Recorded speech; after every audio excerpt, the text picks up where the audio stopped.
Ako po ay trying to keep busy too. Meron akong konting na inaatupag na negosyo para sa Pilipinas at para sa aking sarili dahil hindi naman po pwede na nag-aantay lang na mawala si Marcos ang ako'y makauwi. Ang problema naman sa ating mga kababayan mag-iisang taon at 3 buwan na ako dito, palagi akong umaasa na mawawala ng Marcos.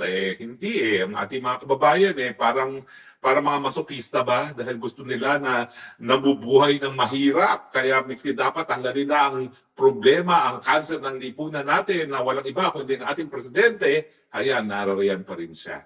Kaya ako naman, life goes on for me. Ang pagkakaiba lang, iniisip ko na kinakailangan talaga ipagpatuloy ang buhay ko dahil habang hindi pa nagdedesisyon ng sambayan ng Pilipino, natanggalin na ang problema natin sa Pilipinas at yan ay walang iba kundi ang Marcos.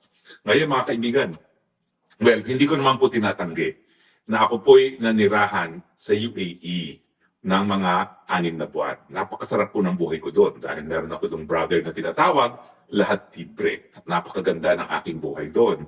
Nakatira po ako sa isang gandang lugar, kapitbahay ko ay mga royalties, at masayang buhay ko doon. Meron akong access sa beach, meron akong gym, meron akong steam room, meron pa akong trainer. No?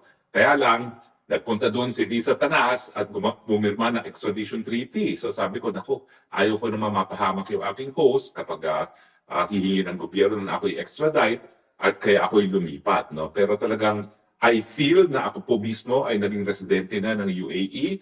At syempre, naramdaman ko rin yung pagmamahal ng mga Pilipino dyan na talagang sila talaga nag-aruga sa akin. Napakadami niyo po para pasalamatan, pero ako po talaga yung tumatanong na utang na loob sa inyong lahat.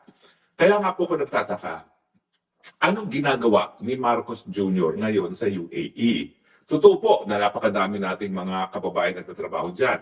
Susunod po sa Saudi Arabia, pinakamaraming Pilipino nagtatrabaho na sa UAE. Pero yan naman po ay dahil talagang kinakailangan nila ang mga Pilipino, no? At saka ang UAE talaga, ang polisiya nila, umaasa sila sa mga dayuhan para patakbuhin ang kanilang ekonomiya. Yung tinatawag nating Emirati, naku, sila po'y minorya na ng populasyon. Talagang karamihan po ng populasyon dyan sa UAE ay mga dayuhan na, no? Kaya nga kung Emirati ka, good ka na. Kasi meron silang langis at talagang inaalagaan naman nila yung kanilang mga kababayan, no? In fact, kapag ikaw ay UAE, libre yung paaral kahit saan, kahit sa abroad. Saka may mga lugar na pwede lang ang titira lang sa ilang mga lugar ay mga UAE at syempre libre rin ang mga pabahay na binibigay nila sa kanilang mga mamamayan. Kasi nga mataas ang antas na kabuhayan. Meron ng langis, tapos yung mga founders ng UAE, strategic. Bago pa sila nakakuha ng langis, nakita na nila na strategic yung kanilang lugar sa planeta at ginawa nilang hub. Kaya nga po yung 2 biggest airlines ngayon sa daigdig, yung Emirates at saka Etihad, ay nakabase dyan sa UAE at talaga naman pong sentro ng logistics at ng transportation ng UAE. So hindi lang po sila dependent sa langis para sa kanilang buhay. Sila po ay dependent sa kanilang lugar bilang isang logistical hub.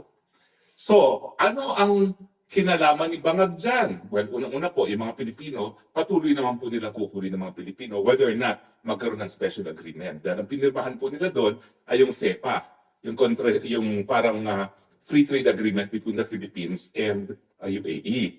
Pero ano ba ibig sabihin ng free trade na yan?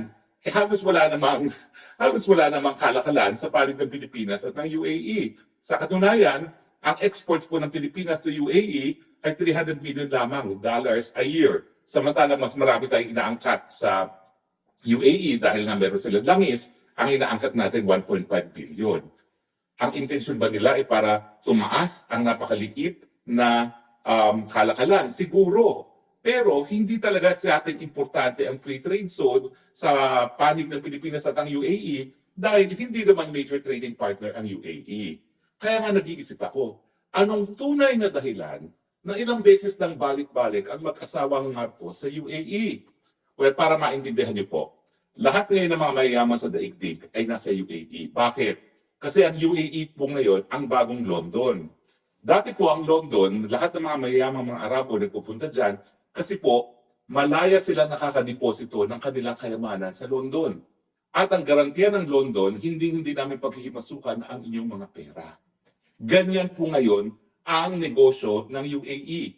bukod pa doon sa pagiging transportation hub niya, siya ay ngayon ay major finance center para sa mga mayayaman. In fact, kung titignan ninyo kung ano mga paboritong lugar na tinitirahan ngayon ng mga filthy rich, Dubai po is number 1. At kung titignan nyo rin yung mga listahan ng pinakamahal na mga lugar na bisitahin sa daigdig, Dubai is also number 1.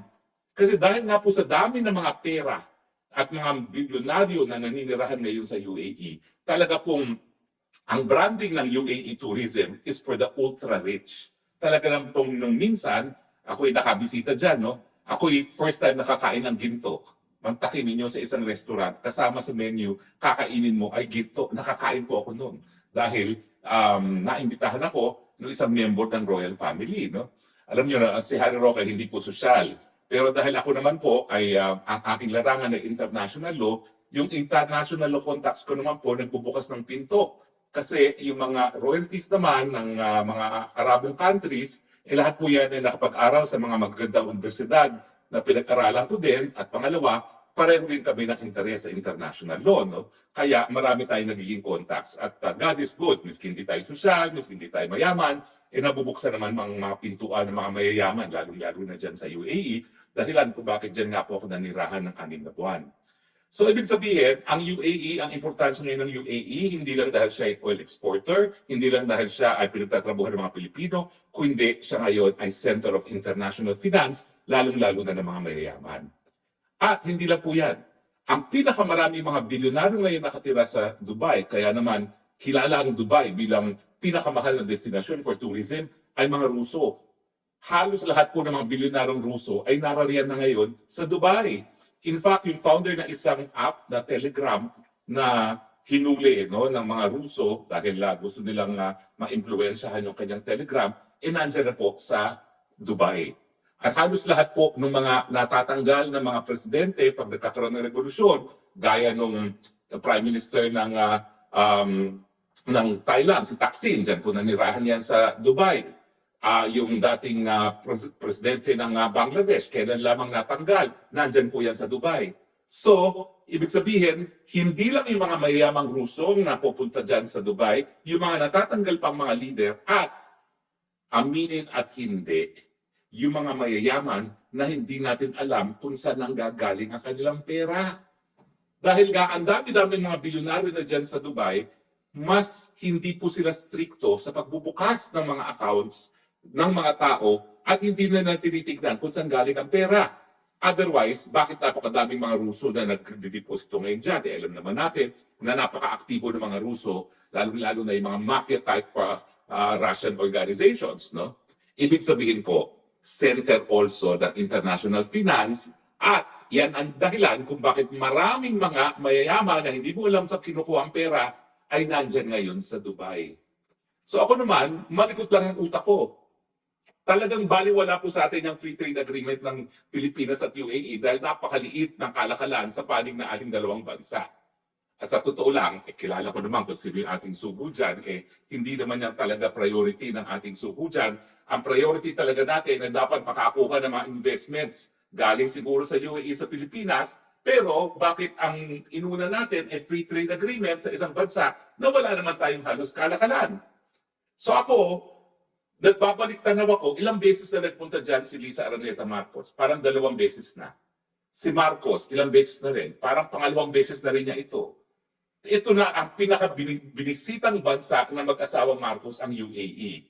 At sa tingin ko, hindi dahil gusto nila mag-free trade. Sa tingin ko, it is for the same reason, yung mga Russian billionaires ay nasa Dubai, at same reason kung bakit yung mga natatanggal sa pwesto ng mga leaders ay nakatira ngayon sa Dubai. Ibig sabihin, tingin ko, narariyan ng mga Marcoses dahil yan ang ginagamit nilang bansa ngayon para sa kanilang mga nakaw na yaman na ninakaw pa nila noong panahon ng martial law na ngayon ay linilipat-lipat. Di ba nung kailan lang lumabas ang report na number 1 pala ang Pilipinas sa movement ng crypto? Saan ang gagaling yun? Wala naman talaga mga Pilipino na nakikrypto. Ang duda ko, gumagalaw ngayon ang nakaw na yaman ng mga Marcoses na ninakaw panahon pa ng martial law. At siyempre, lalong lumalago dahil sa mga nababalitang mga pagnanakaw na nangyayari ngayon sa gobyerno ni Marcos, kasama na yung sinabi ni Zaldico na sa 2025 budget, 100 billion ang insertions ng ating presidente at siya mismo nag-deliver ng 25 billion. Saan mo nga naman i-deposit ang 25 billion?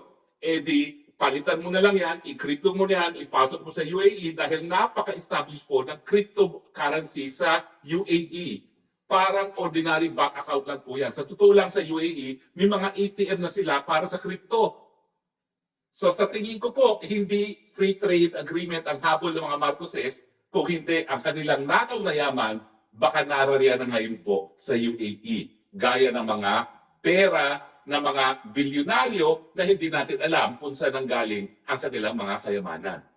At syempre, baka nakakaamoy ng mga Marcoses na baka mamaya gaya ni Thaksin, gaya ng Prime Minister na Bangladesh na natanggal, na talagang sinunog yung presidential palace, no? At tumakbo siya sa Dubai, eh baka dyan din tatakbo mga Marcos. Dahil alam ko naman, kayong mga Pilipino, may hangganan ng inyong pasensya. At darating na ang panahon, at sa tingin ko malapit na yan, na magagalit ng tuluyan ng Pilipinas, negative 37 na nga ang kanyang approval rating, at 94% ay naniniwala na lantaran na talaga ang korupsyon sa Pilipinas, darating ang panahon na baka gaya ko ang mga Marcoses dyan tatakbo sa Dubai.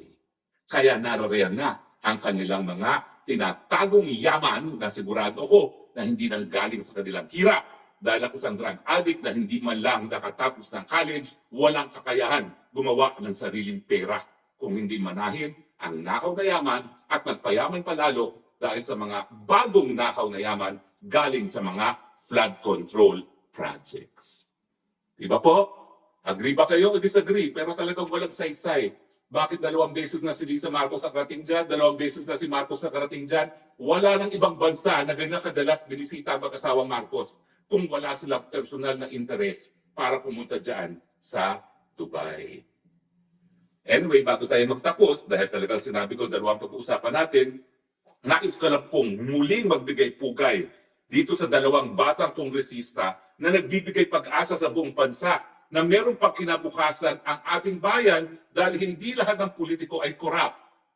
Pinapakita po ni Congressman Miao Miao Barzaga at ni Congressman Leandro Leviste na itong mga bago mga politiko natin ay po pwedeng tumalikod sa kapangyarihan para yumaman at talagang manilbihan para sa bayan.